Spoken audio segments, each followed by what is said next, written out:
Many years from now, would you be willing to trade all the days from this day to that for one chance, just one chance, to come back here and tell our enemies that they may take our lives, but they'll never take our freedom!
And welcome to Anti-Tyranny News Radio here on UCY.TV. Thank you for joining me this evening. We're first going to start diving into parts of this Russia investigation, things that are going on within the Republican Party and the government at whole, and how politics are kind of playing out in all of this. So we're going to really get into that. And I have quite a few articles here from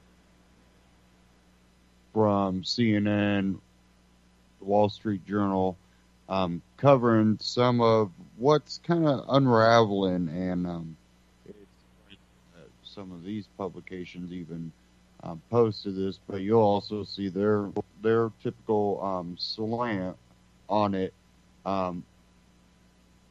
Towards the end of the broadcast, I kind of want to get into the Liberty Movement, being, around the 10-year anniversary of, the Ron Paul movement, basically. And I'll really get into that, but we're going to go ahead and dive into a Ron Paul Liberty Report. We'll go ahead and get that kicked off right now.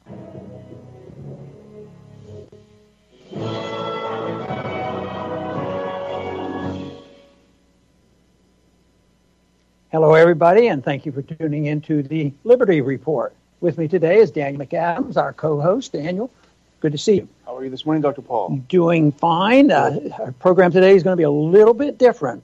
We spend a lot of time talking about foreign policy, obviously, and a lot of time on economic policy and big spending and things. But I would put this into the category more of politics, but I can't talk about politics without talking about the big picture as well, about what policy is all about.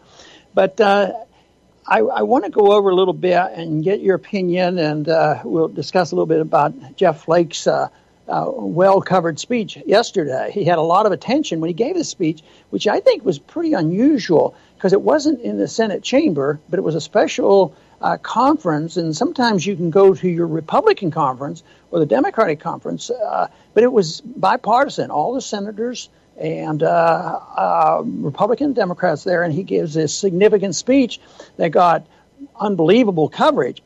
And the reason I think there was this tremendous coverage is he was speaking for a lot of people, very frustrated and very angry, and that is the Republican establishment, the old line, typical Republicans, and also a Democrat just for partisan reasons. So he had a pretty big audience, and this big coverage. But the whole thing is what did it do, and what was the real reason why he was upset? Was it because he understood where the real problems were? Maybe it's political. Maybe it's his ratings in Arizona.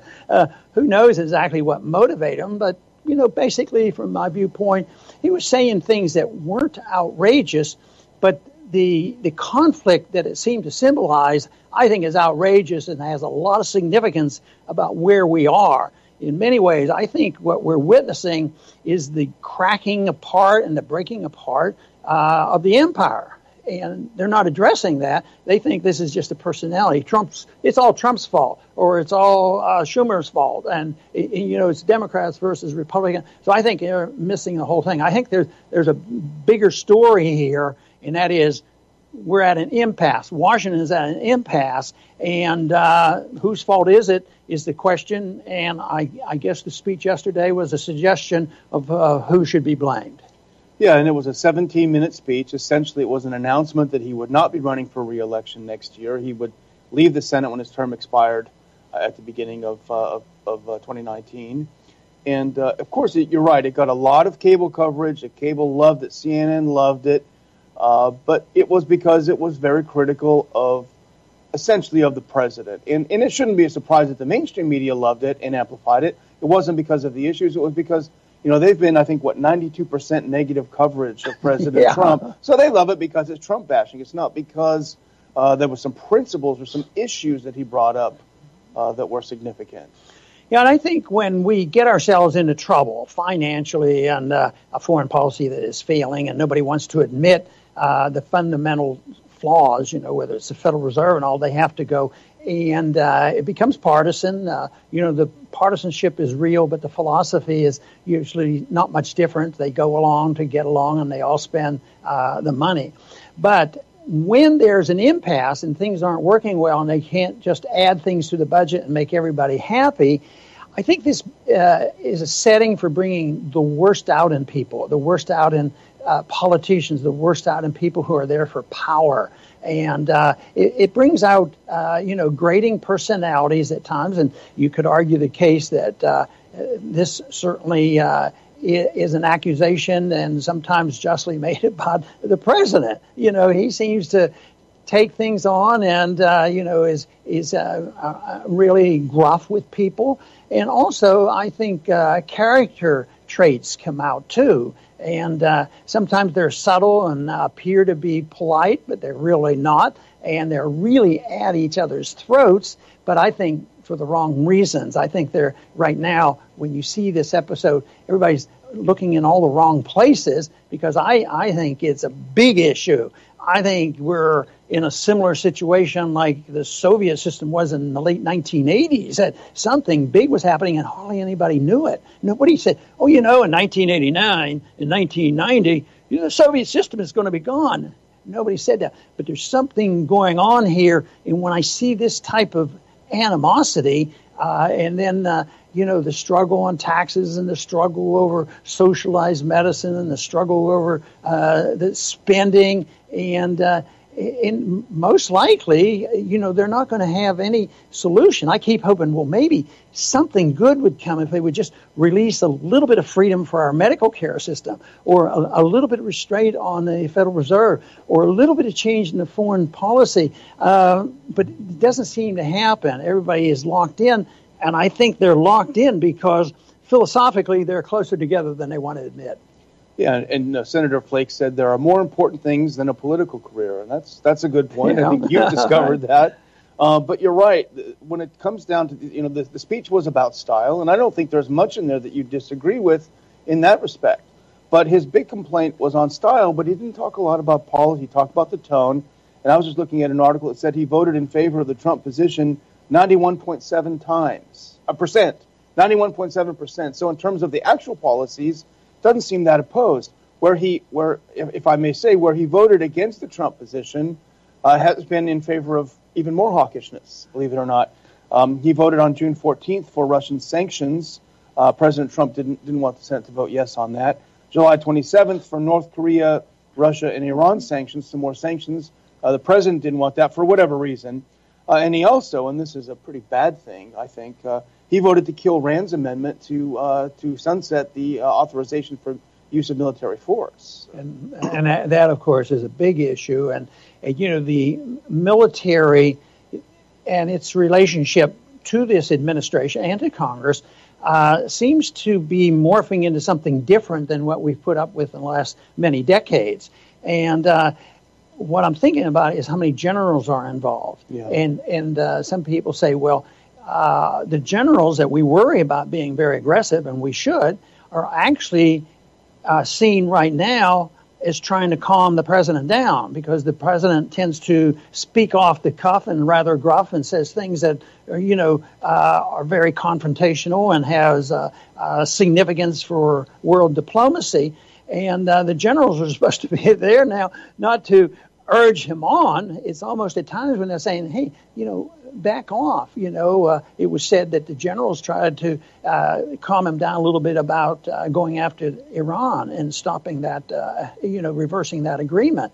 So it is interesting, but still, I'm not comfortable with that much military involvement in the executive branch, because we know how much they're involved as lobbyists in the military-industrial complex. They run the show, and the spending is there, and it continues. So the military is a big factor, but it looks to me like because of the president's style, he sort of puts a monkey wrench in this, and nobody knows where they're coming from. And in some ways, people have argued. We've heard some libertarians argue, well, he's just in there stirring the pot, and that's good.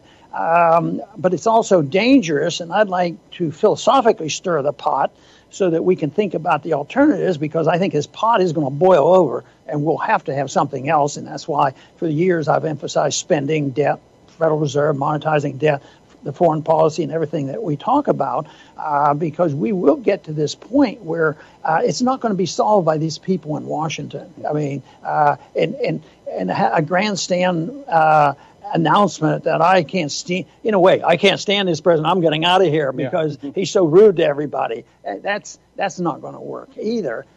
So I still think the solution has to come when we concentrate and explain what we believe in. I frequently use the term "we're all Keynesians now," which Nixon said, but the better term is we're all interventionists now, and that's essentially what Washington is run by. Militarily, foreign policy, monetary policy, the whole works. And of course, when intervention fails, because the empire will fail, and I think that's what this is symbolic of, then we better have our plans laid out on what kind of a system do we want. What should the role of government be? We have to ask some of the fundamental questions that the founders asked, many, many years ago, which we generally have ignored.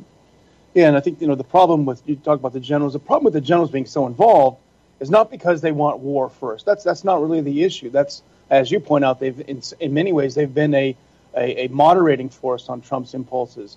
But I think the objection to the generals being so involved in so many sectors, particularly of foreign policy and homeland security, is because their career, by the nature of their career, they have limited perspective. They've come up learning how to fight and win wars. That's not doesn't necessarily serve you well when you're looking at the broader issues of foreign policy. But the one thing about, I hate to bring up numbers, but the one thing about flake speech, and as we pointed out, not much we disagree with it in terms of tone, but I think it's also the product of the changing tone, the changing perspectives of the American voter. And this really is the core of the Trump phenomenon, despite the positions he's taken that we disagree with. He understood very well the frustration of the American voter with the status quo, the frustration with the foreign policy that hasn't been going regardless of who was in power, and he tapped into that very well.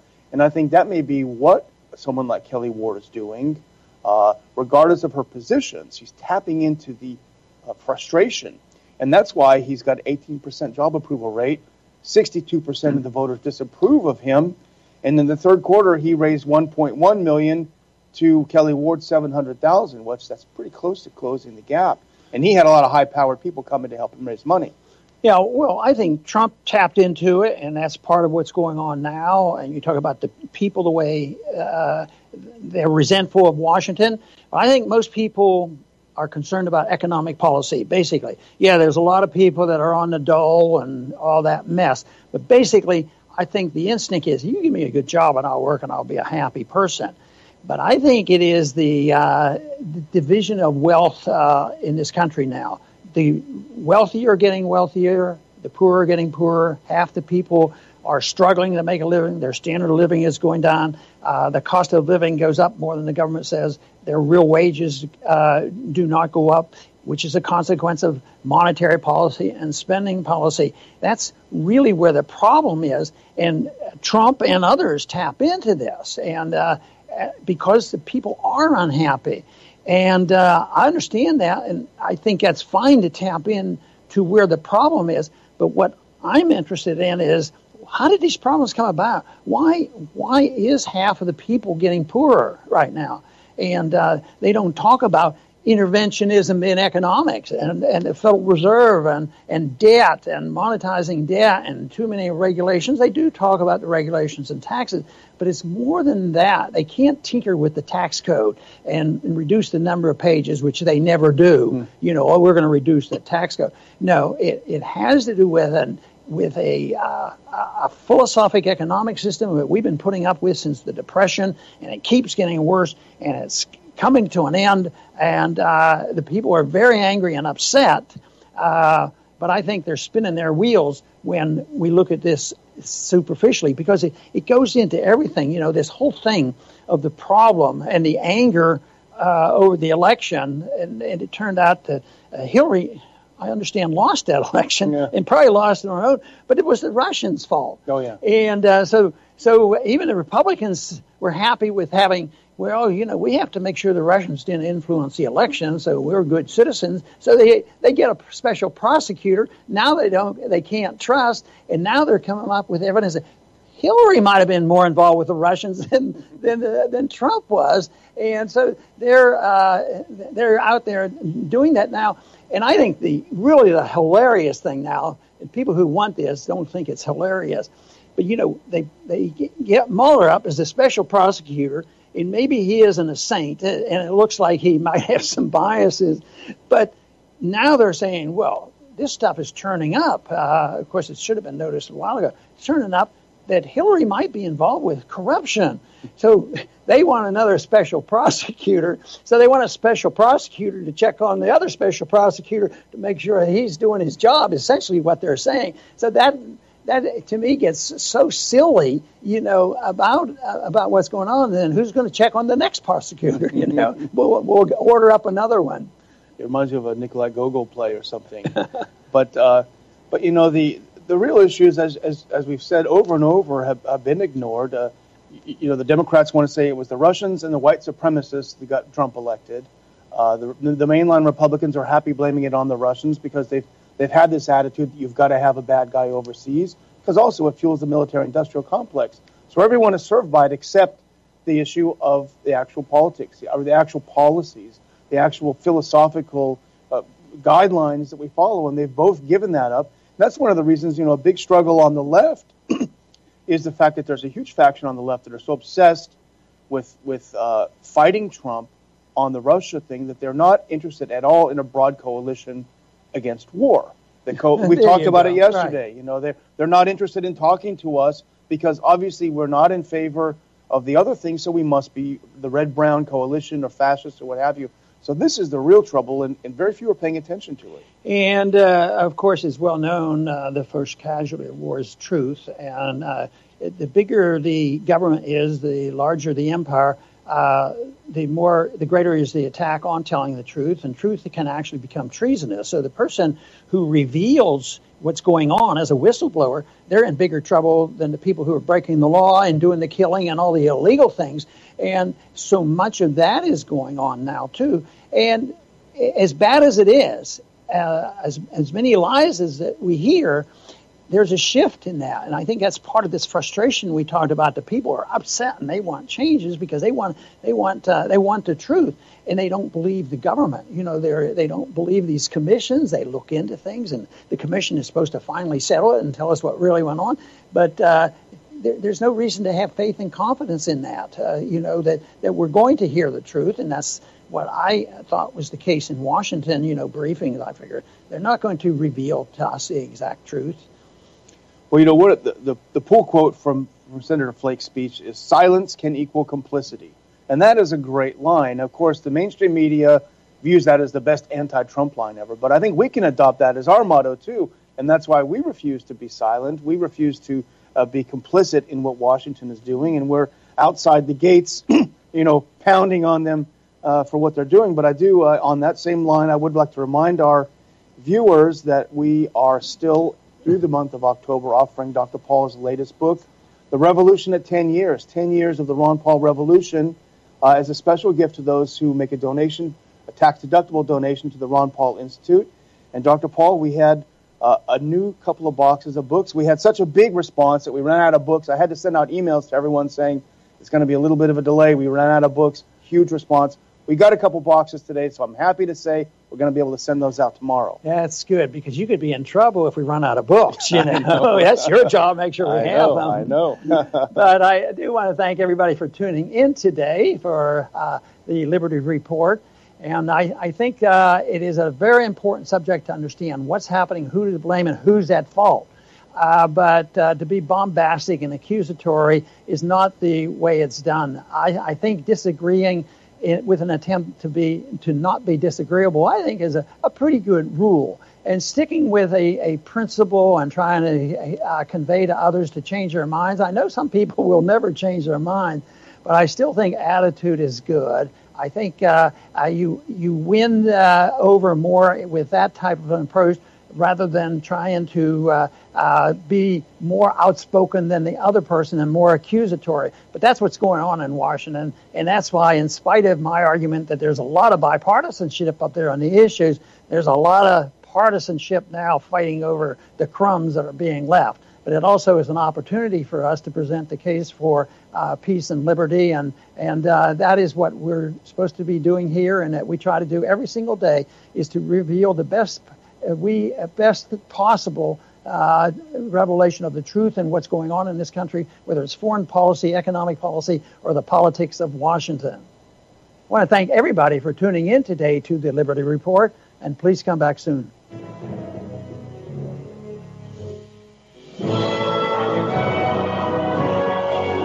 Ron Paul Liberty Report, RonPaulLibertyReport.com, and Ron Paul Liberty Report on YouTube. Check them out, subscribe, and we'll touch on the 10-year anniversary and all that. We'll kind of touch on that because I want to get into the liberty movement, the Ron Paul movement, Ron Paul Revolution. But let's go ahead and dive into a few articles here. I have the first one, Republicans spoil for a fight over Russia probe budget. And this is kind of important. Robert Mueller was the person that was in charge when they started investigating Uranium One, which the deal was made under Hillary's watch, which their foundation and Bill got paid crazy amount of money. Bill Clinton made a speech in Russia and got paid like $500,000 or something. And then, millions of dollars into their foundation. And Mueller was in charge when that investigation began, and Comey was in charge of the investigation when it ended in 2015. So pretty important, but Republicans spoil for a fight over Russia probe budget. I think this is one way they're going to try to go after Mueller without just removing him, having Donald Trump remove him. Because, again, I said from the beginning, I really felt like there was something kind of weird about this, and it was a witch hunt. And with this whole uranium deal, there's a lot coming out about this. But Republicans trying to hobble Robert Mueller's sprawling probe into President Donald Trump and Russia matters are about to get a new weapon, the special counsel's budget. Lawmakers haven't yet seen the Russia investigators' first spending report, which must go through a Justice Department review before it being made public, but they already setting up a fight over how much the probe is costing taxpayers and the fact that there's no end in sight. Quote, for them to say to us, vote for an open-ended appropriation into a Mueller witch hunt, I think you'll see significant objection there, Representative Steve King, Republican from Iowa, told Politico. Mueller's public budget is expected to contain only top-line figures covering broad categories like staff salaries, travel, outside contracts, supplies, and equipment. But money will become a recurring fight as the investigation drags on because Mueller is required to produce public expense reports every 6 months, giving opponents repeated opportunities to paint him in a negative light. Partisan complaint about the expense that pile up during lengthy Washington investigations, a familiar ritual as President Bill Clinton faced impeachment in the House in 1998. Representative John Conyers, Democrat from Michigan, called Whitewater Independent Counsel Kenneth Starr a federal paid sex policeman spending millions of dollars to trap an unfaithful spouse. Outcry over spending of taxpayer money also cropped up during the Iran-Contra investigation, whose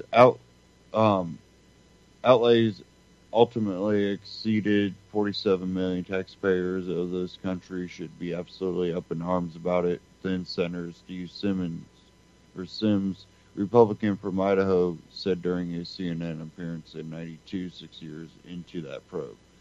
You can read the rest of that at Politico.com.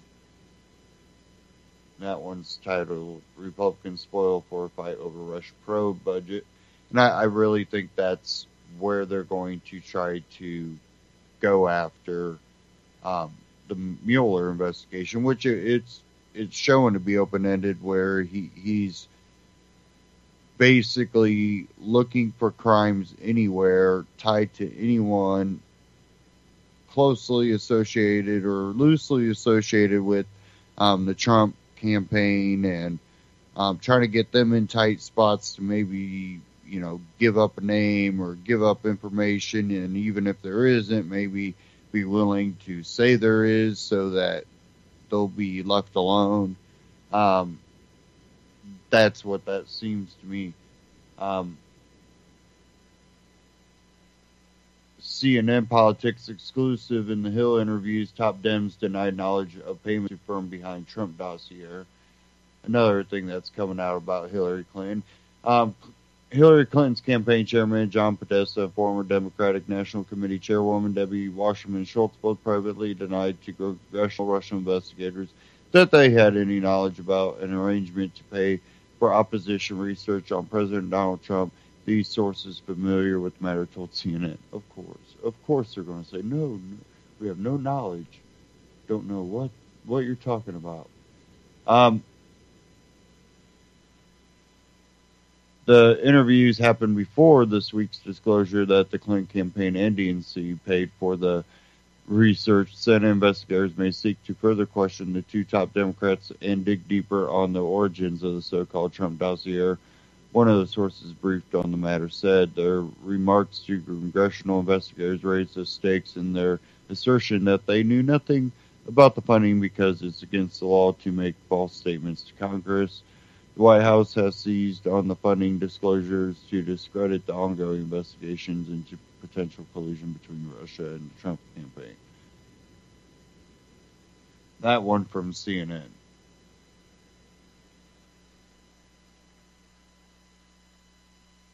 And I have here out of Wall Street Journal, the coming Russia bombshells. A judge may order Fusion GPS to give White House investigators its bank records. The confirmation this week that Hillary Clinton's campaign and the Democratic National Committee paid an opposition research firm for a dossier on Donald Trump is bombshell news. More bombshell are to come. The Fusion GPS saga isn't over. The Clinton DNC funding is but a first glimpse into the shady election doings concealed within that APA research firm's walls. We know now where Fusion got some of its cash, but the next question is how the firm used it. With who did it worked beyond former British spy Christopher Steele. Whom did it pay? Who else was paying it? The answers are in Fusion's bank records. Fusion has doggedly refused to divulge the names of its clients for months now, despite extraordinary pressure. So why did the firm suddenly insist that middleman law firm Perkins Co. release Fusion from confidentiality agreements and spill the beans on who hired it? Because there's something Fusion cares about keeping secret even more than the Clinton DNC news, and that something is those bank records. The release of the client names was a last-ditch effort to appease the House Intelligence Committee, which issued subpoenas for Fusion's bank and was close to obtaining records until Fusion filed suit last week. The release was also likely aimed at currying favor with the court, given Fusion's otherwise weak legal case. The judge could rule as early as Friday morning. So we'll see how far that goes. Another one from Wall Street Journal. Pressure builds on Venezuela. Big payments due this week. We'll get into that here in a minute. But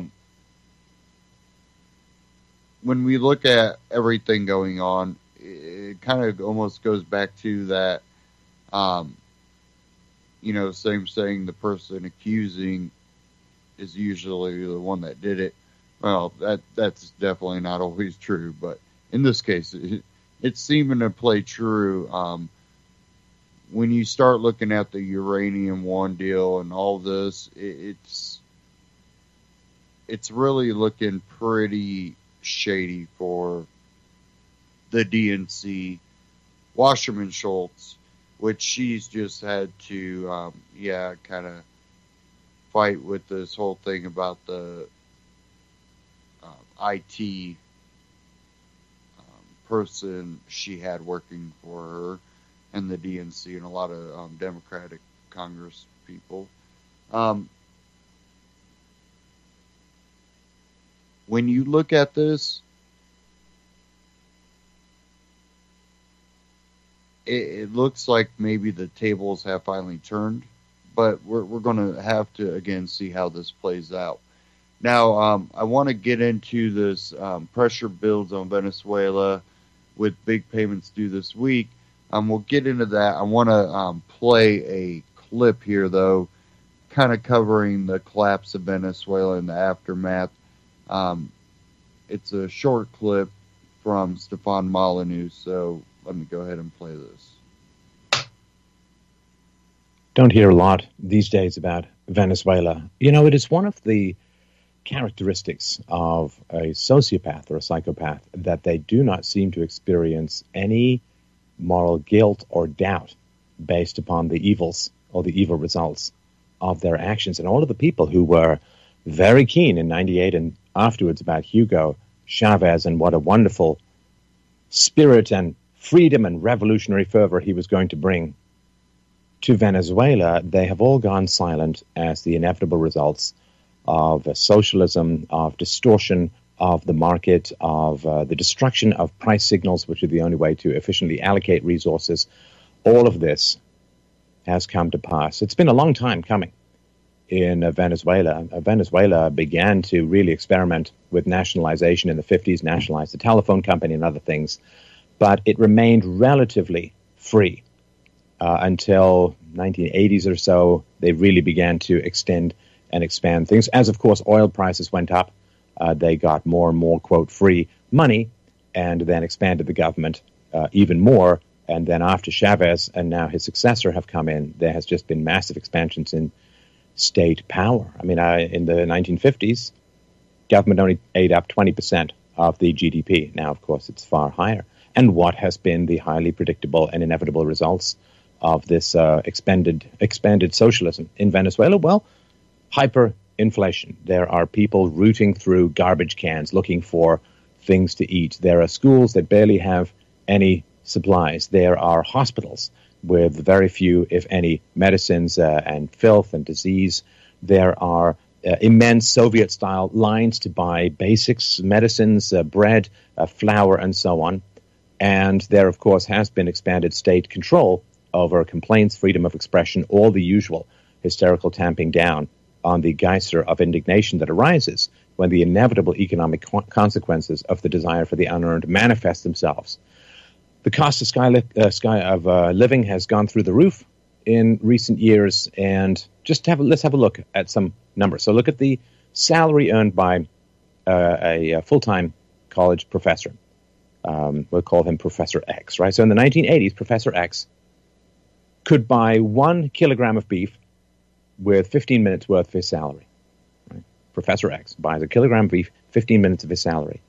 Now, in July 2017, now to buy 1 kilogram of beef, Professor X needs to work not just 15 minutes, but 18 hours. Hours. And I would assume, of course, 18 hours of work consumes more calories than you can obtain from a mere kilogram of beef, so it is a starvation spiral that is occurring here. Now, if you look at the 1980s, Professor X, to buy a new sedan, like a new car, he had to pay almost a year's salary. But now, if Professor X wants a new car, he has to pay 25 years' worth of his salary, and it's even worse since then. In the 1980s, his monthly salary, he could buy 17 basic baskets of essential goods. Now he can only buy 1/4 of one basic basket of goods.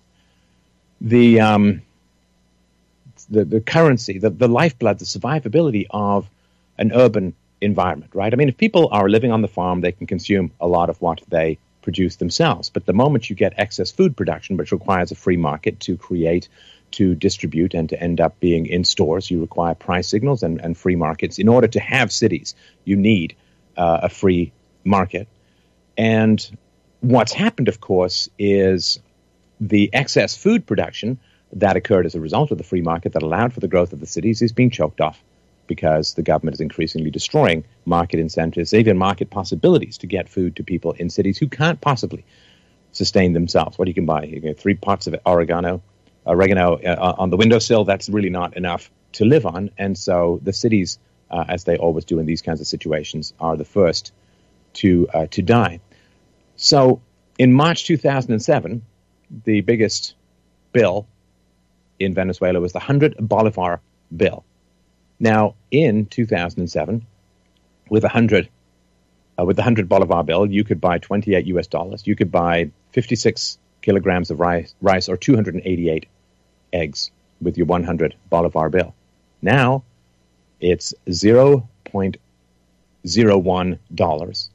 0.2 eggs, 0.08 kilograms of rice. And so in July 2017, and it's even worse now, I assume, instead of being able to buy 288 eggs with your 100 Bolivar bill, you needed 5 100 Bolivar bills to buy just one egg. To buy just one egg. People are suffering in ways that can scarcely be imagined in the more prosperous West. People are dying. People are starving. You have floods of middle-class women going over to Colombia to sell their bodies in prostitution just to get enough food for their families. You have people selling off their children. You have an absolutely staggering amount of suffering going on in Venezuela at the moment.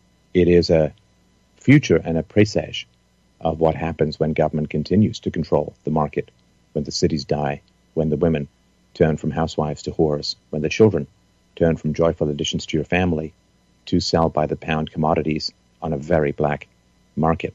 This is the future that awaits us. And my question is, if sociopathy is associated with having no guilt, shame, or remorse over the evil results of your evil actions, what do we call the people who ignore the suffering in Venezuela today? I know what I would call them. So let's stop taking advice from them, okay? Stefan Molyneux on YouTube. Check him out. Subscribe. Now, I got an article here, Wall Street Journal. Pressure builds on Venezuela with big payments due this week. More than $2 billion in bond payments are due over the next several days from oil-rich, cash-strapped country.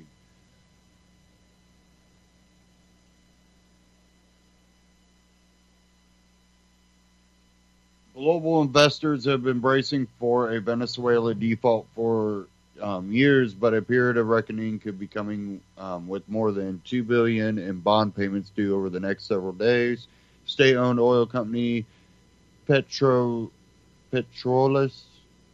de Venezuela SA has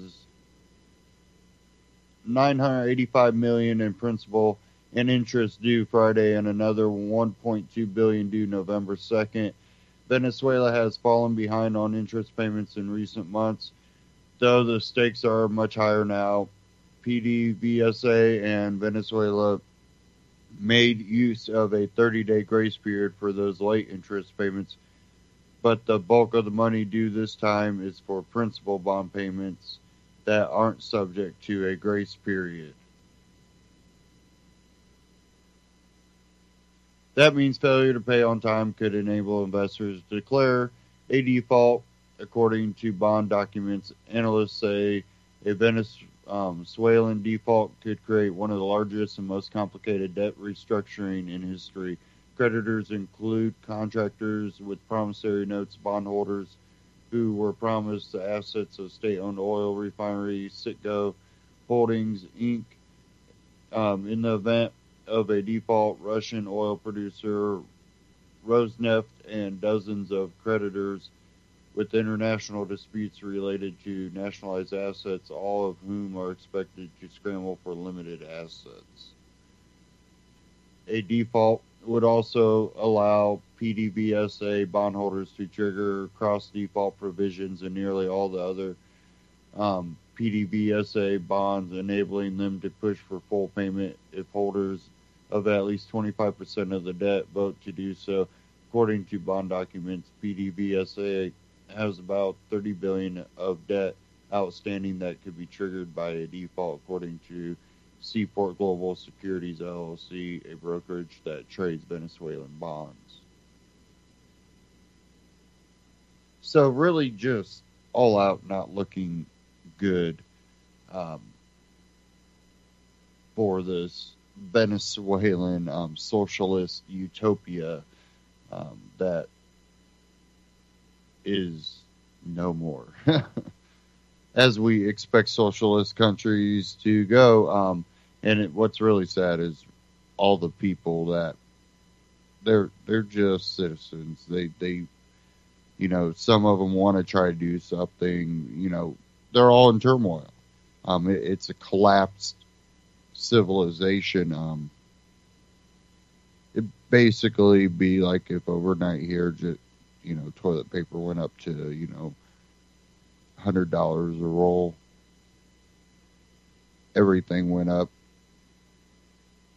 You have to walk to go pay your $100 for your roll of toilet paper because you're not going to be able to drive. Just complete inflation to the max. And, of course, it fell just like the Soviet Union.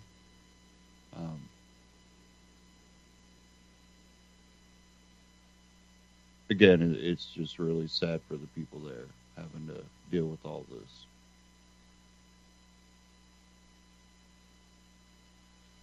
Okay.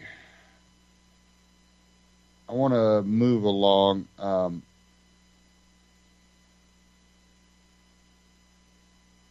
trying to debate on how I want to take this next one on.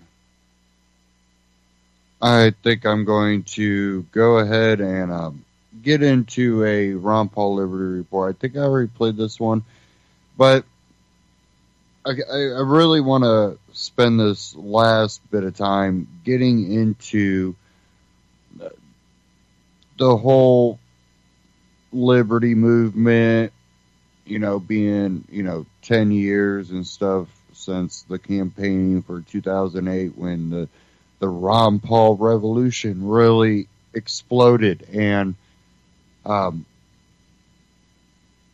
all the enthusiasm and really the people coming together over the message, that Ron Paul was putting out. And this one covered the Giuliani moment in the debate where Ron Paul challenged Giuliani about 9/11 and the war in Iraq and all that. And even though he got boos in the audience, it really just, it spoke to people. And then people really kept looking into him. By then I was already, a Ron Paul supporter, but the more he spoke, the more enthused I got, because I also seen that others, felt the same way. Back in 2006, I really got heavily exposed to Ron Paul and ideas that he had and other, libertarian type ideas. And it was just amazing how that grew. And it's so mind-blowing for me. I mean, mind-blowing for me to realize how much time has passed, I started really kind of getting into, by 07, 08, I was really starting to get into the internet stuff when it came to the activism or the sharing of information, these ideas, connecting with others online, getting my website going up. And at that time, there was a lot of inspiration. And I'm going to play this clip. And I have an article out of copblock.org that I really want to read, because I really think this is an important article. But first, I want to play this Ron Paul Liberty Report. We'll get into this. I think this is another important thing to cover. So it's really a now or never thing that we need to water the tree of liberty and really push to motivate that inner core of people that we've been around from the beginning. Whether it be cop blockers or oath keepers, it's so many groups that formed out of it. And it seems that we've been a little divided, a little uncertainty. And people have been asking lately, what are you doing? What's your plans? And how are we going to move forward?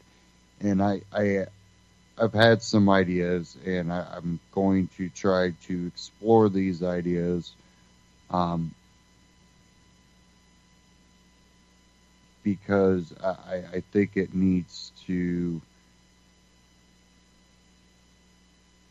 have that nostalgia and the same inertia that it had back then.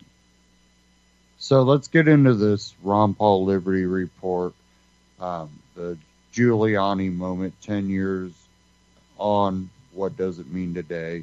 And he talks about, the movement and all that in this clip. So let's go ahead and get to it.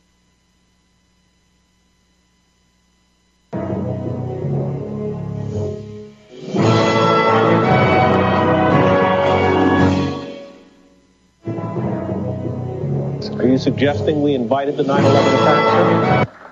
I'm suggesting that we listen to the people who attacked us and the reason they did it. And they are delighted that we're over there because Osama bin Laden has said, I am glad you're over on our sand because we can target you so much easier. They've already now, since that time, have killed 3,400 of our men, and I don't think it was necessary.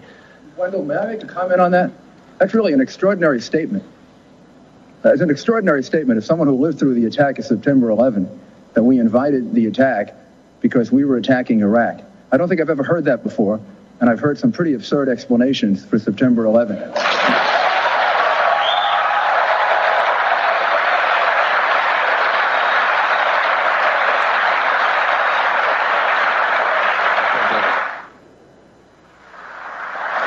And I would ask the congressman to withdraw that comment and tell us that he didn't really mean that. Congressman?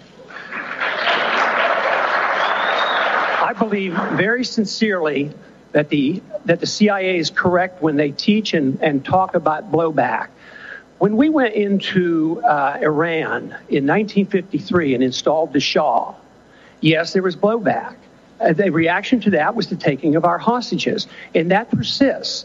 And if we ignore that at our own risk. That if we think that we can do what we want around the world and not incite hatred, then we have a problem. They don't come here to attack us because we're rich and we're free. They come and they attack us because we're over there. I mean, what would we think if we were if other foreign countries were doing that to us? Can I have 30 seconds, please? No, wait a second. Let's all get 30 seconds. They are coming. We all want 30 seconds to talk about this. Wendell, go ahead. Hello, everybody, and thank you for tuning in to the Liberty Report. With me today is Daniel McAdams. And Daniel, I understand that we have a slightly different type of program today, that you might have a few questions for me. I do, and as anybody might guess that's tuned in, this week is really the 10th anniversary of that famous, infamous, whatever you want to call it, debate in South Carolina in 2007, GOP debate. Rudy Giuliani, the hero of 9/11, the front runner for the presidency in 2008, you dared to challenge him. He built his entire notoriety on 9/11. You dared to challenge him. And this is the famous clip, the Giuliani moment. Unfortunately, we didn't do the whole thing, but we did a good chunk of it.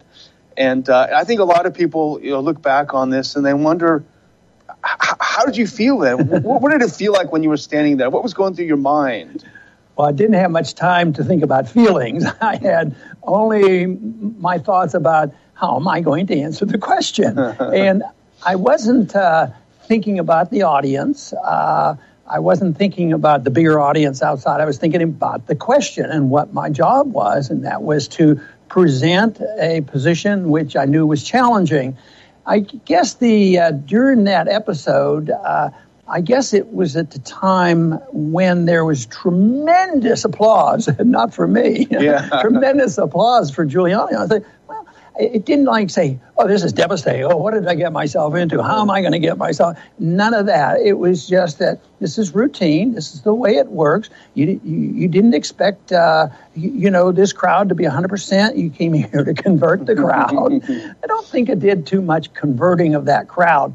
But right afterwards, I can remember Kent Snyder, our friend that we've lost, who was the campaign manager, because he knew there was some stress on that and the media was hounding me and all that. But he came up behind me and says, guess what, Ron? You're winning the polls on the TV. He wanted to settle me. I hadn't even thought about that yet, about the polls.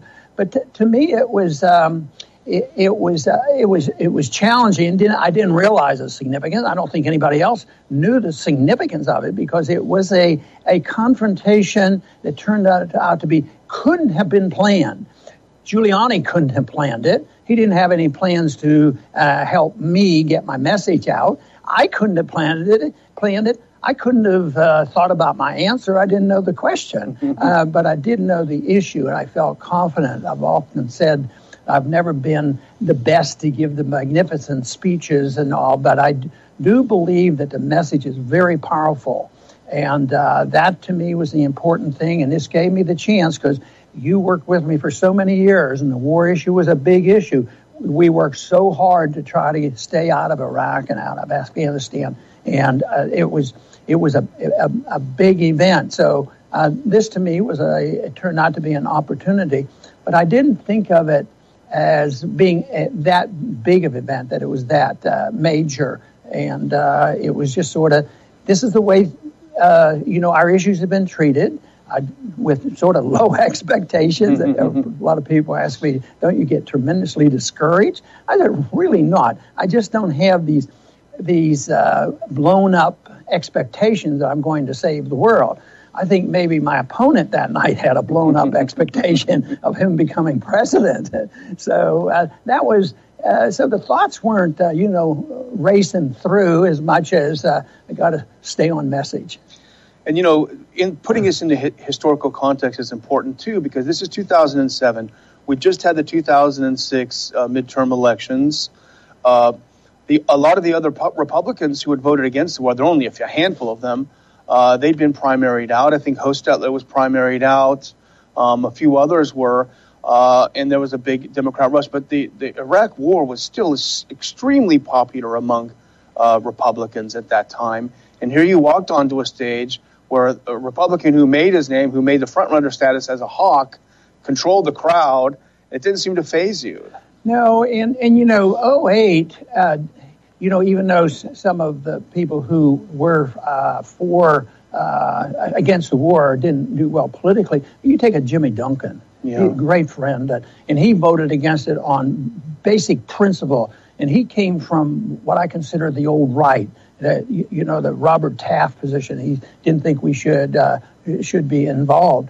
And yet, in 2008, it was a terrible year for the Republicans. Bush was a bad name, and he, of course, participated in. I think we lost the House, and at that time, it had to do with the war. So sentiments had shifted. But in the meantime, I can recall Jimmy Duncan when he told me. He said that was the toughest vote he ever cast. He dreaded the fact that he had to go home and face the music, and they did give him a lot of challenges, but he's really well known and respected in his district. But he said not too many years afterwards, he says, Ron, it was tough at the beginning, but he says, it's one of my most popular votes and the vote he was most proud of. And I thought, well, that was pretty neat that he stuck to his guns. And he's never backed down, and he continues to get reelected, I'm sure, as long as he'd like to, because like you, he's a very straight shooter. He tells it like it is. Right. And, I think people's ideas do change. I was always so pleased, and we still talk about our friend Walter Jones, because he voted for it. And he was representing a military district, and he thought, well, I'm in a military district, and they say you had to be pro-military and pro-war, or you're un-American. You blame America first, all that nonsense. And he finally, the crowning thing for him, he told me, was when I asked him, what got you to change a bit on this war issue? And he said it was my inability to believe my own government, because he went, and he was very serious about his job. He went to all the briefings and listened to the briefings, and it was all propaganda. You remember the propaganda, how they went to the UN and everything else trying to justify war. So when it dawned on him that he had been lied to, that's when he switched over and said that he's not going to trust the officials to come and tell us why we had to send these kids off to war. And it hasn't hurt him politically either. It hasn't, but initially it was very bad. I remember seeing him walk down the halls, and Republicans would turn the other way. They'd turn their heads. Nobody would say hello to him. Nobody would talk to him. He was really ostracized because he was sort of the face of the pro-Iraq war movement. It takes awful lot of courage to turn your back, but it hasn't worked out badly for him in the end. But, for a lot of us who were with you and working for you and everything, it was, and I think a lot of your followers, that was sort of a JFK moment. Where were you when Ron Paul did this? And I remember sitting in my living room watching it, and our instinct on your congressional staff was to always protect, you from bad publicity or what have you. And so I was worried with the Giuliani clapping, and I thought, what's going to happen? This is really frightening. And then all of a sudden, I think a lot of us were surprised that, and I would take issue with people say this launched the movement. I don't think that's the case. But what this did, I think, is gave it a real energy drink and propelled it into the stratosphere. No, and obviously, when I made my recommendations for the reading list for Giuliani, obviously my views came from reading and studying other people. It sort of reminds me about how I came about understanding and believing in Austrian economics.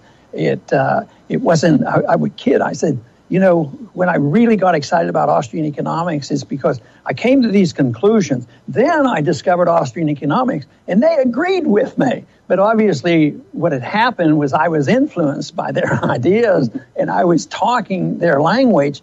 But no, people come before us, and ideas, spread like wildfires, and you don't know exactly where they come from. You read a lot of books from me, you don't know exactly. But they come together, and there is an influence. And I think that's what the liberty movement was all about, and I think the foreign policy. But I've said it so many times that it at times was pretty tough when we were trying to get votes on the House floor, and we believed the sentiment in the country was more in favor of ours, and we'd get 6 or 8 or 10 people and a few Democrats that were pro-war, and it's still a small group. But I still think the American people, are opposed to this nonsense. And I think one of the things that helped Trump was the fact that he decided to take a slightly different tone with Russia. Yeah. And even Nixon, he took a different tone about the war. He was the anti-war candidate. He was going to end this stuff, and of course that didn't happen either. So very often, how about Johnson and Goldwater? They painted him. Goldwater was going to blow up the world with nuclear weapons. Such evil demagogues, in order to promote, the constant war. That's how powerful the military-industrial complex is. And they have, of course, so much control in the media, and they do influence a lot of people. But I think that we're in better shape now than we were in the 2008 election. More people involved, more young people. Yes, the campuses are a mess now with what's going on with the professors and the administration promoting cultural Marxism, but there's still a nucleus people on campuses that know exactly what we're talking about, and they're pro-peace and they're pro-national defense in a positive way. And that is out there. And besides, I keep telling people it's not exactly the numbers. Yes, of course, that night, if you want to give me the benefit of the doubt and say I won that debate, but not for that audience, I would have gone about 3%. But it isn't the numbers; it's quality and outreach and how a message is spread. And if it's a positive and a popular viewpoint and it's expressed well, it will spread. They can't stop it. They can demagogue it. They can use political stunts. They can call you all kinds of names. But these views will spread, and I think they have in these last 10 years since that happened. I think we still, the Ron Paul Institute for Peace and Prosperity, what you're doing, I don't think, let's say you had come to the office in 2002 and said, Ron, I've had a year's experience here. I think what I'm going to do is I'm going to drop out and we're going to start this institute. It wasn't ready. But now things are ready, and you're doing tremendous work with the Institute, and it's designed specifically to promote this issue, pro-peace, pro-national defense, where you can defend the country, but not sacrifice ourselves to all the other countries in the world. But you can see why, with the frustrations out there, why people would be tempted to fall in line with the president, because he hints, he throws out a little bit, and everybody, even those who knew they should be skeptical would say, well, maybe it'll be different this time. Well, right now we're starting to realize, unfortunately, that our opposition, which means the organized efforts who are always promoting war and are who profit from war, they're still very, very powerful. But we have decided, we have truth on our side. And I believe that our strength, the movement's strength, it will continue to grow, and that one of these days we're going to wake up. The markets today are rocky for various reasons. Someday they're going to be more than just rocky, and things will have to change. The dollar's been weak in the last week, but not crashing. Someday the dollar will crash, and all of a sudden, even today, with minor changes, comparatively speaking, changes, they say, oh, I guess the Fed's going to have to cancel their mischief for June and not lower the interest rates 0.25%. Like, it blew the whole thing. Well, yeah, an incident like this does alter things like that. So it's going to be, when the crisis gets bigger, believe me, there's going to be a lot of reassessment. I was quizzed today on TV that said, what about the markets? Will it be more difficult to get the Republican position passed, because of the problems in Washington? Well, probably, but the real issue is the economy is in such a mess. Yes, exactly. And 10 years on, the Ron Paul movement continues. There is no Giuliani movement. Giuliani turns out to be just another of the neocons who are still prominent. We don't have any illusions about that. They're still around. But we seem to be gaining momentum. Of course, there are stops and starts, but it continues. For my closing, if you'll indulge me to be slightly longer than usual, I have a JPEG with a picture that you didn't like that much when I showed it to you, but I like it, and I think our audience is going to like it. I just love this. This is from the American Conservative back in 2012, and it's a piece by Jim Antle. This is just as you were it's the end of 2012, just as you were about to leave office. And I'll read it quickly because I think it's a good summation. Jim writes, when Ron Paul leaves office in January, he will have been more successful than many of the legislators who spent decades maligning him.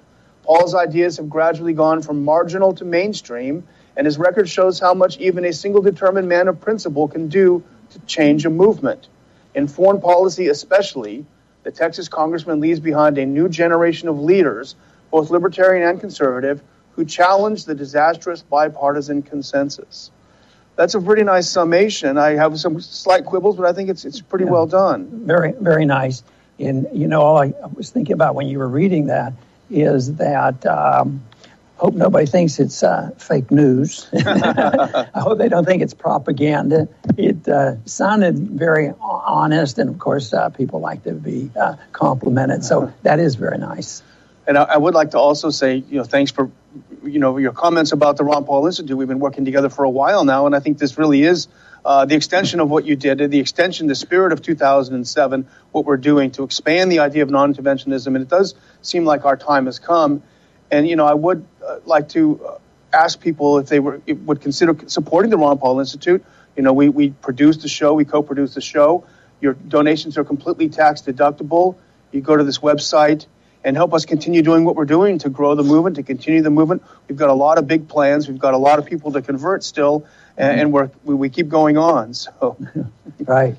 And I, too, would urge people to be supportive of the Institute. Daniel has done a great job, and we're making progress, but we obviously always need some help. And it's always tough. To get the finances of doing things like this. In particular, the opposition, the military-industrial complex, when you think of their lobbying groups in Washington, they spend millions of dollars, hundreds of millions of dollars on lobbying and campaigning to make sure our message doesn't get heard. But there's every reason to believe that this is that we are making very nice progress. This has been, an interesting program to refresh our memory of what happened back then. As has been asked so often, were you pretty despondent about everything that was happening there? Not really. But I think the end has turned out very well. I think people remember it in a very positive fashion, and hopefully, that the simple process of knowing something, seeking truth, speak it clearly, and do your best to be consistent will pay off in the end. And it may pay off in a way that you don't even know. Sometimes, it just might happen that you spread a message and you never know where it goes. I never really expected the message I was delivering. It was somebody else's message that they may or may not remember that I did. But it turned out that events put it together, and we were able to reach a lot of people, and I see it as very positive. I want to thank all of you for the support over the years, for what I've tried to do and what you have done to help the liberty movement. This will continue to flourish, And I'm optimistic on the long run, in spite of the fact that there's a mess in Washington. But believe me, it's going to be an opening for us to promote the cause of liberty. I want to thank everybody for tuning in today to the Liberty Report. Please come back soon. Ron Paul Liberty Report, RonPaulLibertyReport.com, and Ron Paul Liberty Report on YouTube. Check them out. Subscribe. Real important that you do that. We hope that Ron Paul continues to put these out as long as he can. I hope Rand Paul, his son, can really grab, and this is a lot to put on Rand Paul's shoulders. And I'm not trying to, say he needs to do this. If he's going to continue in politics and to be someone that was as highly respected as his father, he's going to need to stay humble and remember what Ron Paul has taught him throughout the years. And, he's going to have his own views on things. And I understand that. But, again, stay humble and remember, what Ron has taught you. I think that he can create his own story that reflects someone that might have flaws, but is respected, has stayed true to freedom and liberty and to those basic beliefs. And looking at the Constitution and the Bill of Rights is those steps towards that freedom. A lot of people within this liberty movement have criticized Rand Paul for positions he's taken.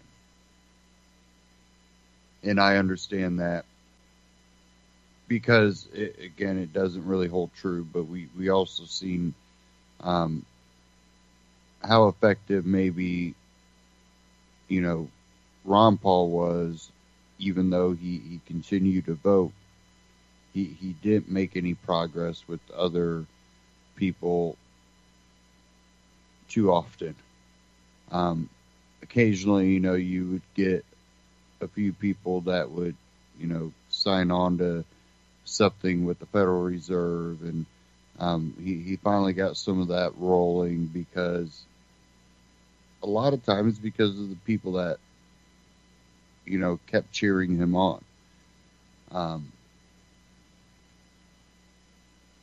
This liberty movement has really steamed down. I remember, when Oath Keepers came out. I remember when,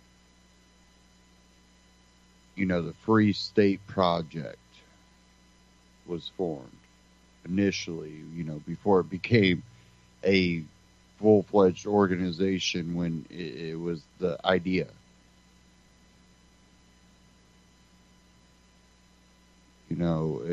Campaign for Liberty, and how energized people were. And it wasn't even if he won, because even after the 2008 election, these people were still amped. They were viral. We had, YouTube was flooded with it. We Are Change, all these different, and people. We Are Change. That's that 9/11. We Are Change, and Luke specifically did a lot to spread a lot of the ideas that Ron Paul had talked about with the Federal Reserve, and He's been an investigative journalist that has looked into, these type of people, the kind of shadowy figures, the Soroses and, the Rockefellers. It's Rothschilds, it's one of those deals that where we do have differences in opinions and views on certain issues. But even within that, the ideas that Ron Paul, espoused, we had a lot of common, even if we were slightly different on maybe a couple issues. We were similar enough that we got along. We worked together. And, when I started my website and I really started getting it rolling, started, publishing articles, doing my own articles. I did a couple articles, helped with a couple articles on a couple other sites. It was one of those deals that I had people that, were well versed in Austrian economics and could really get down to the numbers. I had people that were the activist type that were out there that were, getting their hands dirty and, filming a lot of similar to, the cop block, but they were more just, freedom people, but they always found themselves, at a protest, and all of a sudden the police state comes in. Now they become journalists in more of a sense than, they were kind of filming and, in a sense, being a part of it. Luke Radowski, he was caught in some of that, protests in the police state. I have an article here, and I've been feeling this way lately, and after feeling this way for quite a while now, and then reading this article, I felt that this was something that was, for me at least, I hope for others, important, because if we don't have any ambition, and this was, part of, why I haven't really been able to expand on the website. You have websites out there that are more well-established libertarian views. It's a real tight competition now because of the ability to get the people that are really motivated, definitely at the grassroots, being at, my financial level of, when we grow this, there's more potential. In the liberty movement, the grassroots is harder and harder to get people out of. Definitely when that pool gets smaller and you have these bigger, websites, it's harder to get out of. But, I still have not given up. It's one of those deals. I believe we've hit a slump, but with all the communists and the fascists, alt-right, alt-left, all of this, I think right now the idea of freedom and libertarian ideas and small government, it has the ability to grab all these people that are going, I'm tired of the alt-left and the alt-right. I'm tired of it all. They're both talking nonsense. Where is the logic? Well, you have a lot of logic within small government, libertarian-minded people that aren't a part of what seems to be a, effort to bring down America in the sense that you divide them, you conquer them, and you enslave them. And that seems to be what's going on. And even if Trump is this nationalist that's trying to prevent the globalists from taking over, what he's, we've seen what nationalism can do. It can isolate a country, and we could become, that third world that has all the sanctions on it. And that's where the threat really comes to play. And I'm not saying that's exactly where we're headed or nothing, but I'm saying be very cautious about what you allow in the name of protecting the nation state. Because in the end, when nationalism is achieved more at a government level than it is at just, people saying we're going to unite together, which isn't happening. So where's the nationalism? It's in government. It's different than, people within a nation say we're going to stand together and protect each other's rights, to a national government where it's saying we're going to protect the institution, even if it harms the people.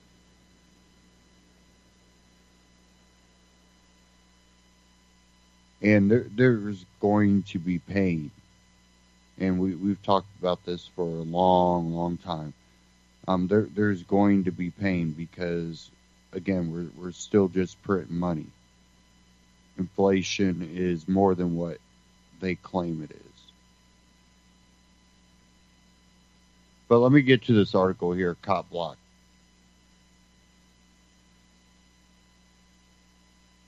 And this was posted 2 days ago.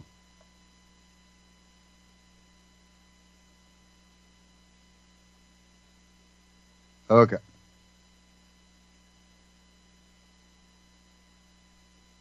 And this was posted by Ian Freeman. He said, "Hi, I'm Ian Freeman. I am one of the original cop blockers." And then he has a picture posted here too, which is why I possess badge number 5. I've been a longtime cop blocker, financial supporter, and occasional blogger here. Both of Cop Block's founders, Pete Ear and Ademo Freeman, have lived with me in my home, and they are great friends with whom I've had amazing times. I was alarmed this summer when Ademo announced that he was putting copblock.org up for sale. I wasn't surprised that he wanted out. Ademo has seen his share of burnout and has suffered greatly in his quest to hold police accountable. And that's another thing, is the burnout. A lot of people that have been in my position, which, I've experienced it too, it is the burnout. We've been doing this for so long. And the universities have really been destroying the youth, where because universities at one point had a lot of intermingling of ideas, people might have looked at Marxism, but they also looked at, a lot of the more libertarian philosophers, and, von Mises and the Mises Institute was, doing pretty well. I'm not sure exactly how they're doing right now. I hope they're doing well still. But, it grew out of it even bigger than it already was. So burnout is another thing that we probably need to address at some point. It says here, Ademo was a trailblazer in police accountability activism and deserves as much of a break as he wants. He's currently describing himself as a happily retired activist, and he should be. Our world is better off because Cop Block is in it.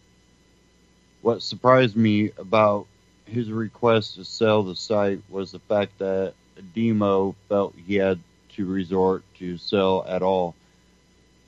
Where were all the cop blockers who should have stopped or stepped up to take the reins? Demo had asked the primary contributors to the site about taking over lead roles.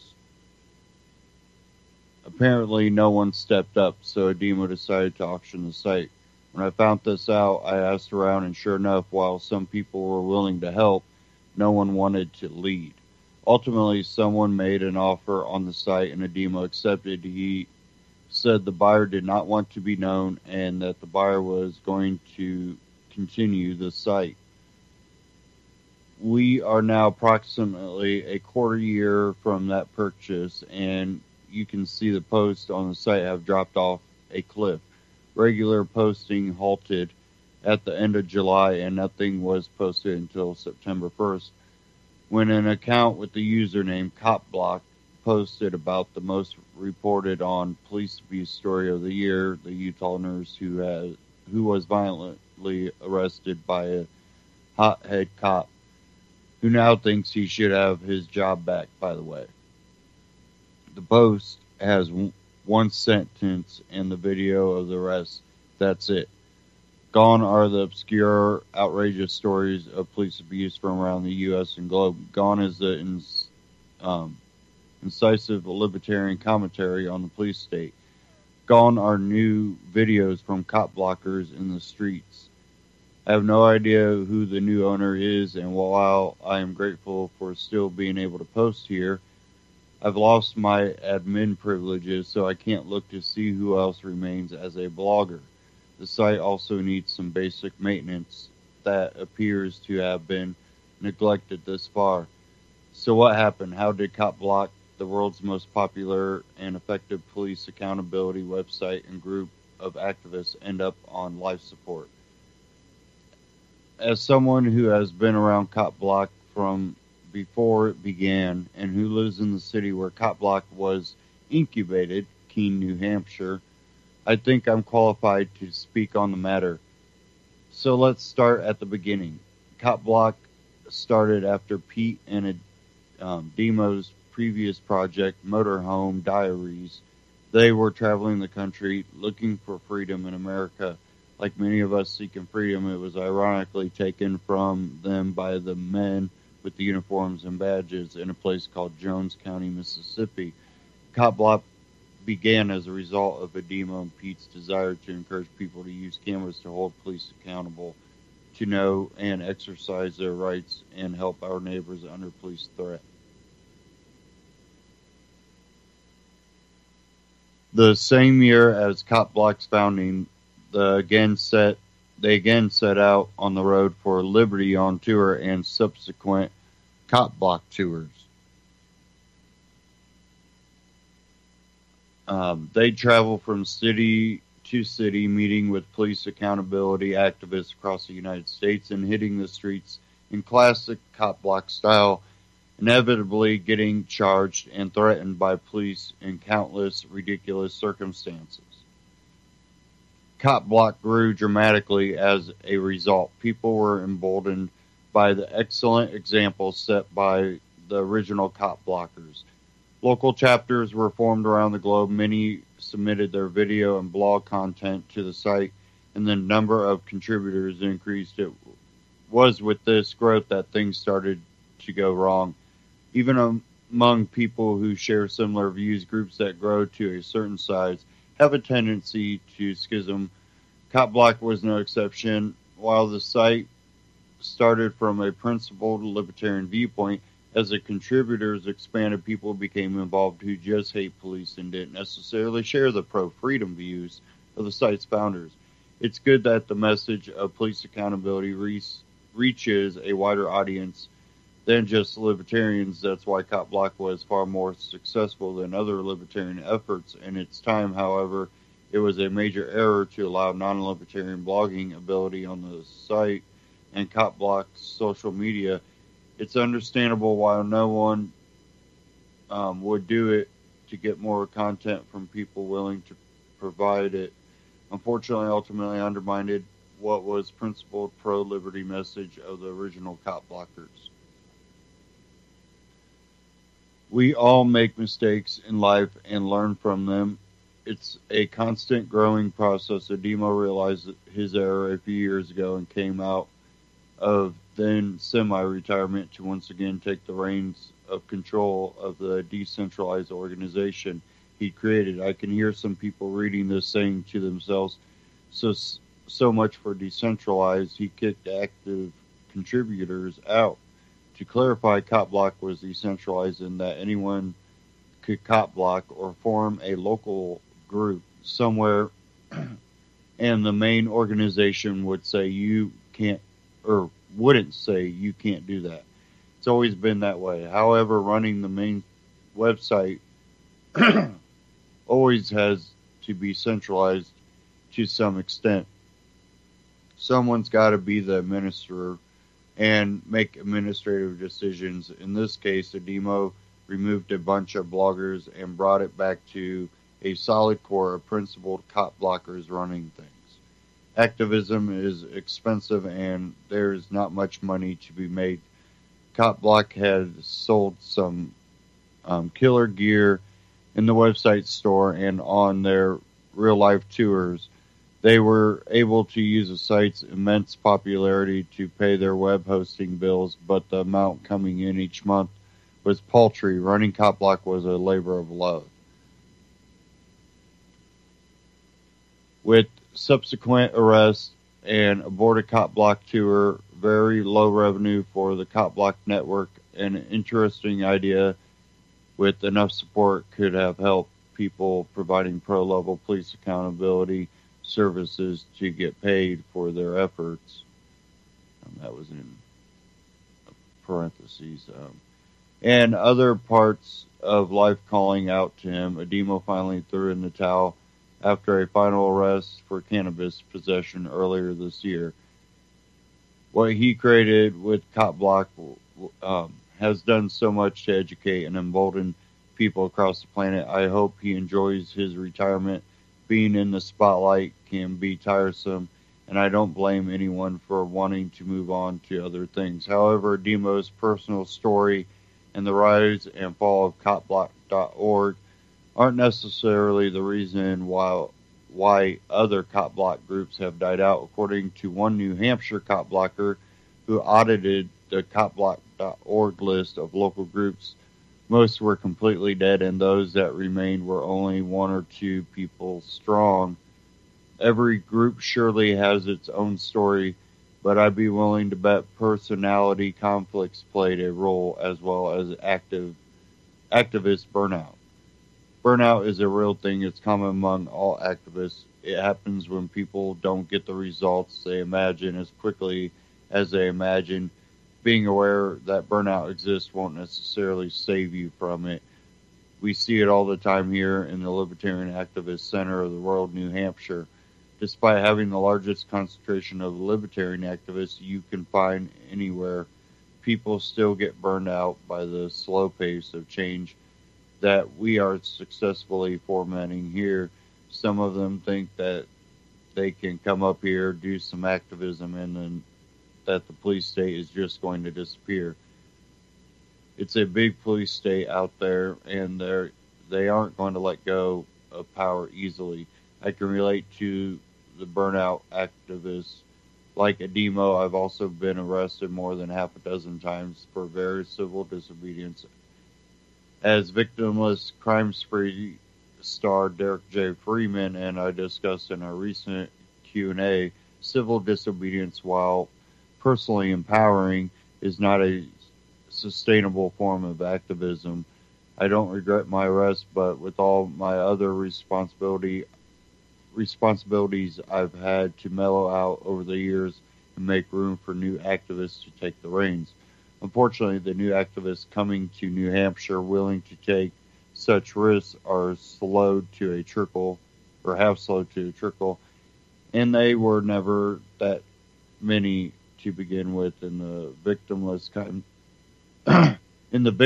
crime spree days 5 years ago, we truly had the perfect storm of activists in the same place. Think about this. This type of movement started I'm kind of off article now, This kind of movement started, 10 years ago. 10 years ago. And 5 years ago, even me, myself, was very enthused. I was emboldened. I was empowered. There was enthusiasm. And that's trickled. And I even try to say that I play a fault because of, people said I did a lot of doomsday, everything's coming to an end. I stand by what I say that, things, these bubbles are being created and they're pop, but when you're aware of it, it helps to, when you try to stay out of it, you realize the bubble's being created, you make a lot of money and you get out of it before that bubble bursts. You benefit from it then. But, just being aware of these things is not, I'm not trying to fearmonger and, scare people away either. There's great things that we've accomplished and we need to continue that.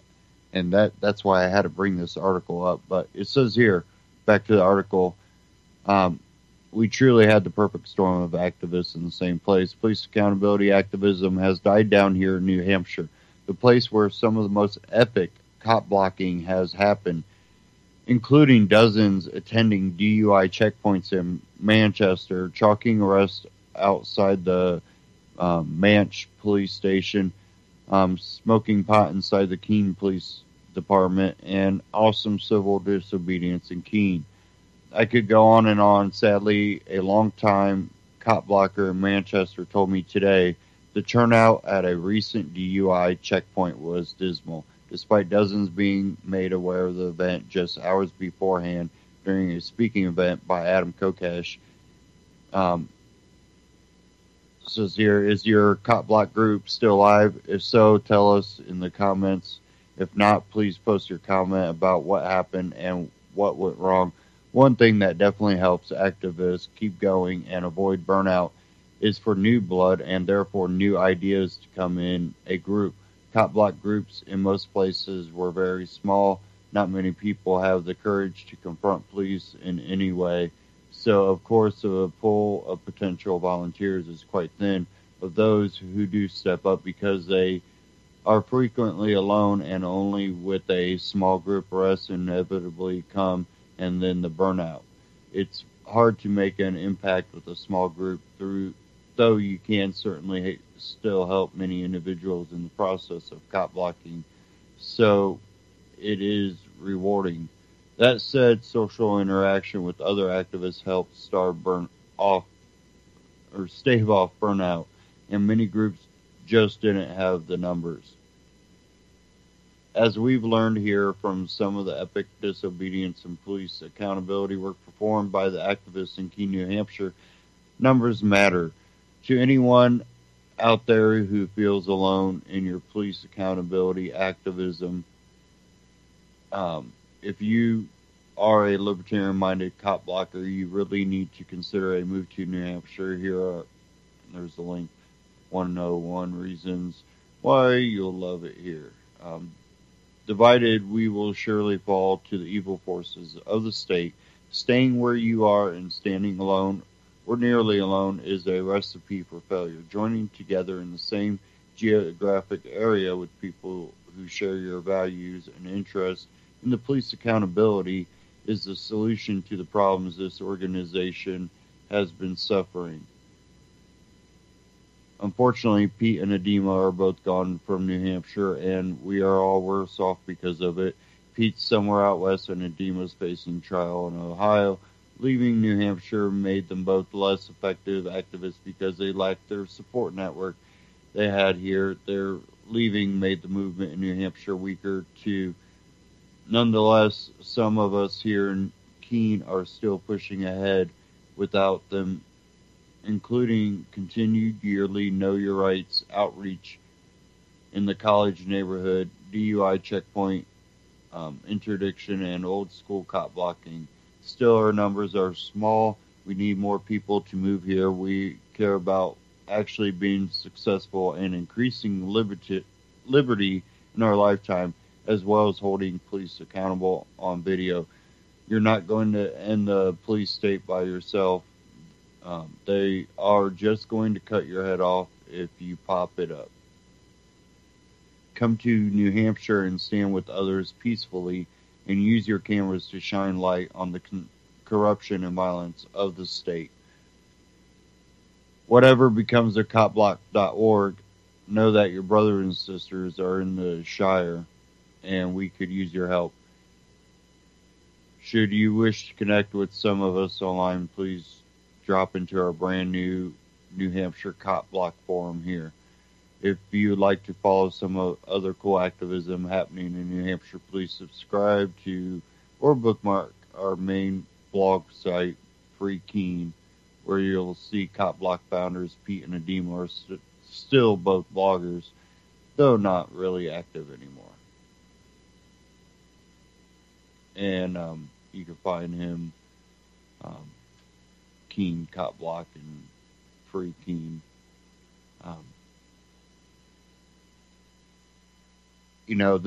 This really kind of struck home to me, and we've lost a lot of people in the movement. We've had a real division.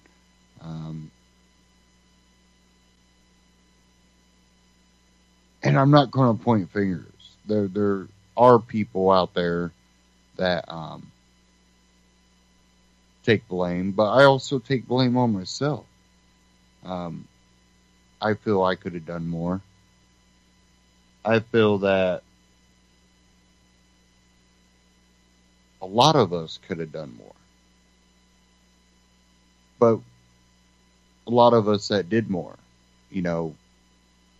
me, myself, I put tons of money into doing a lot of what I've done. I mean, tons of money. And talk about burnout, you put all this money into it, then you literally see people going, I can't do it no more, or I decide not to do it. I just need to, do my 9 to 5, and, I got a family now. I got more kids, and a lot of rest and a lot of activism that, cause problems, a lot of arguments within it, and people just dropping off. And it became, I think, a lot because everybody wanted to then become a star. They wanted, and I was never that way. I was like, I want to make a difference. And really, what I was trying to do was give these libertarian and constitutionalist minded people a platform that, we could create a news, organization that will have different views and create a platform. We had some that kind of went more towards a semi-mainstream foreign-owned company, and since have went full freedom libertarian type. And all this is cool and everything, but that was one of the points I was trying to make of my website initially, and it could have grown in something else. And if it would have got bigger than me, awesome. If I could have handed the reins off, because I do want a life too, and I wasn't trying to. My intent wasn't to create a career. I wanted to grow it and create something that could outlast me within that. And, I have other business ambitions. I didn't want to long-term be, I didn't want to be a media outlet tycoon, and I really never wanted it to become something where it was making, Fox News money. It was something where grassroots initial, minded libertarian people were able to come. And I expected people to be able to grow beyond the site itself too. Be that opening like Mises Institute is for young people, wanting to learn economics and stuff. Something they're not going to teach at a, mainstream college.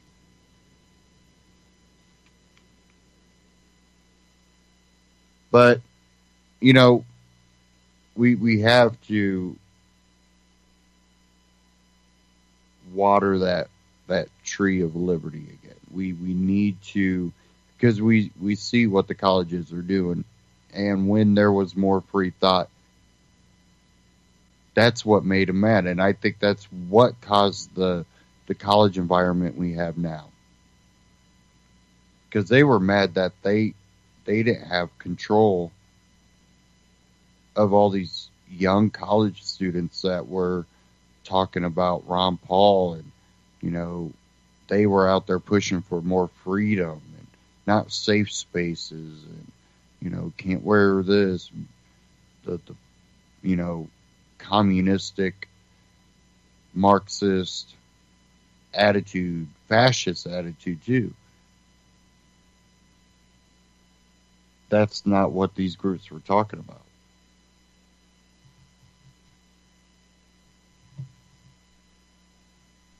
So, if you have any ideas, you can contact me. If you're on ucy.tv/ATN, there's a contact tab. You'll see it up there. And, if you have ideas of what we can do, new technology, new ways of spreading the message, and also bringing in younger people. And I've already had one person bring up animation, and if anybody remembers the animated Ron Paul commercial that was made, if you haven't, just type in animated Ron Paul on YouTube, you'll find it. That's one good idea. I think there's a lot of good ideas out there, but email me, let me know what you think. There's also contact form on anti-tyrannynews.com. I really want to try and find people to work with. I think we need, what Ron Paul's doing is great, and we need to do more of this. The talk radio is great. It's booming right now. TV sucks. Streaming's doing it. I've finally gotten in a position where my personal life is getting a little bit more cleared, so I want to really start working with people on ideas of growing the liberty movement once again. We need to keep these ideas and messages, fresh in the lexicon. I do want to play something. This from We Are Change, since some of the JFK files have been revealed. Some are still being blocked by, CIA and FBI. I wonder why. Who knows? But I'm going to play this clip here from We Are Change before the end of the broadcast. So let's get into it.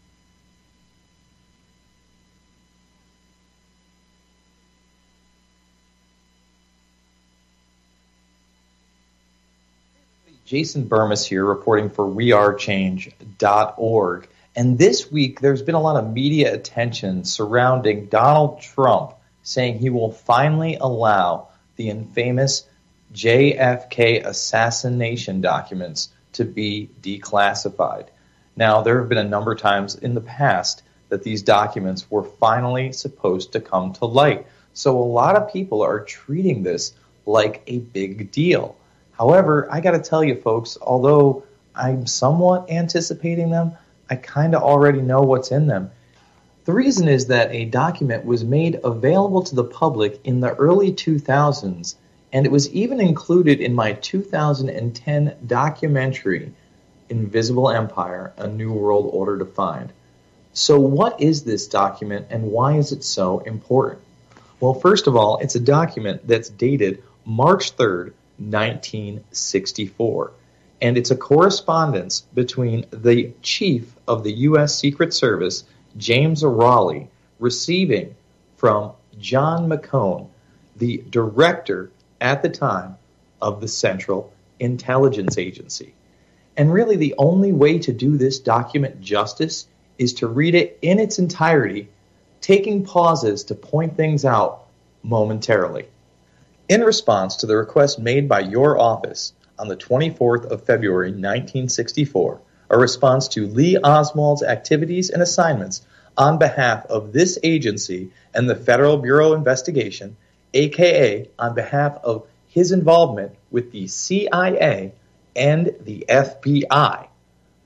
There follows a narrative summary of the internal subversive actions of the Oswald subject.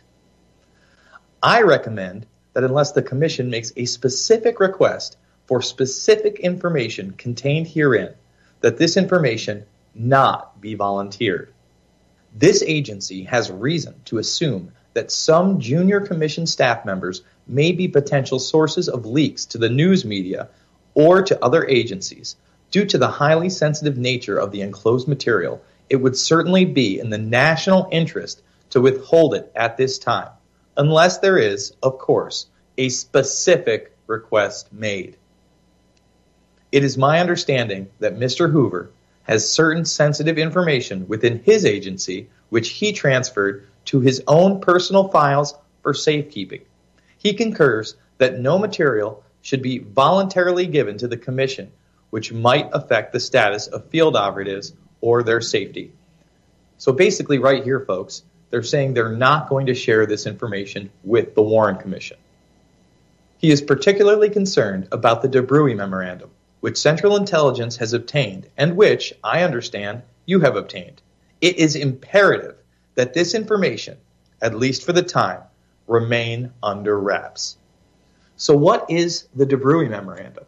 Well, the fact is that no such memorandum has been declassified to the public. But let me give you a little background on who wrote this memorandum. Warren C. DeBruy was born December 26, 1920. He served in New Orleans and L.A. and in Mexico City from 1943 to 1944 as a special employee in the FBI's counterintelligence role, including matters related to clandestine German microdot communications.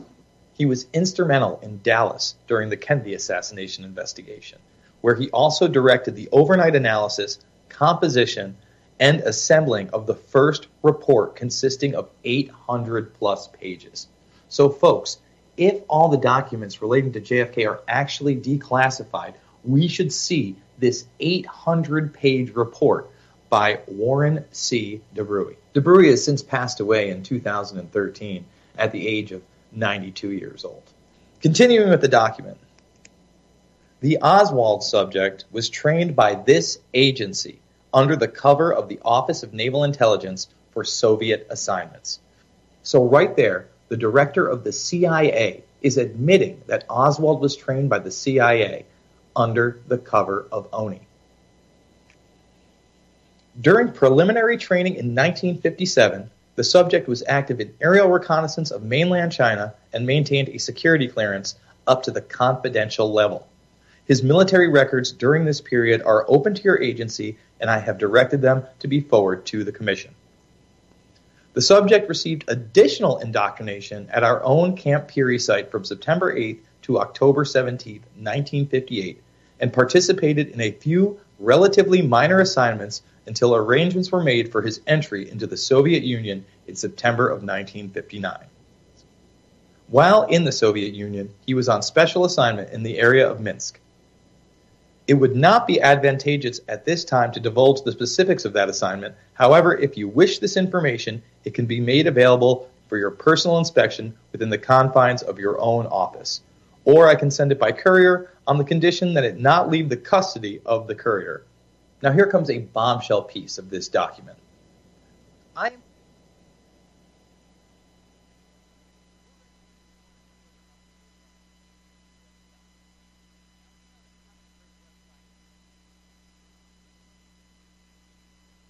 a bombshell piece of this document.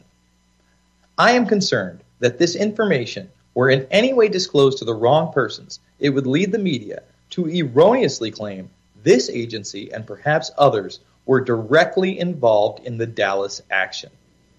While the persons involved were in the employ of this agency, as well as the Federal Bureau of Investigation, it is virtually impossible for this or any agency to maintain full 24-hour-a-day responsibility over its operatives. So right there, McCone is admitting that the assassination indeed involved operatives within both the Federal Bureau of Investigations and the Central Intelligence Agency.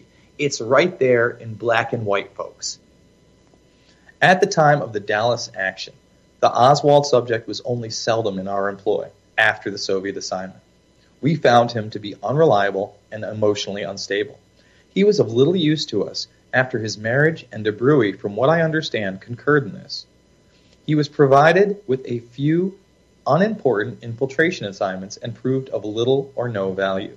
It is possible that Oswald, given his instability, might have been involved in some operation involving Hoffa, as noted in Special Agent in Charge Bertram's report to your agency dated 1364.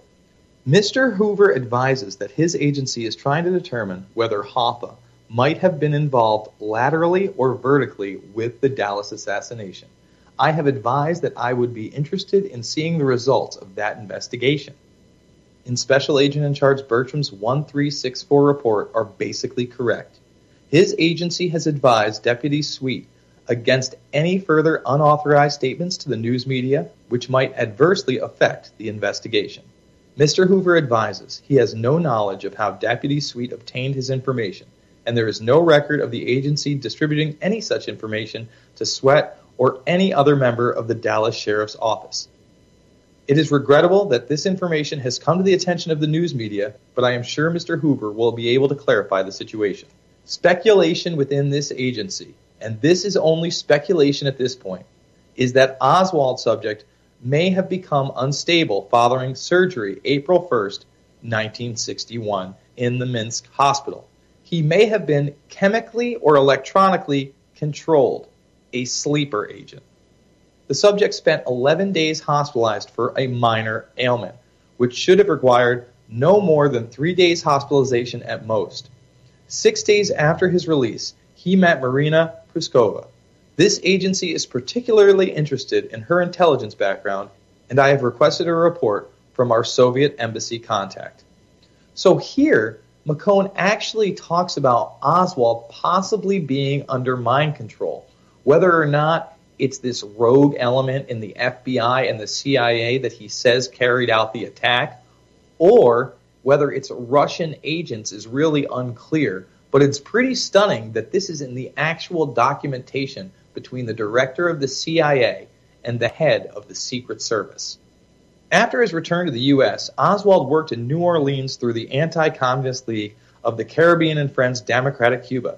His case officer was Special Agent in Charge Guy Bannister from the Chicago F131 office. He was transferred from his assignments thereafter. He was arrested and fined stemming from an incident of his distribution of pamphlets for the Fair Play for Cuba Committee.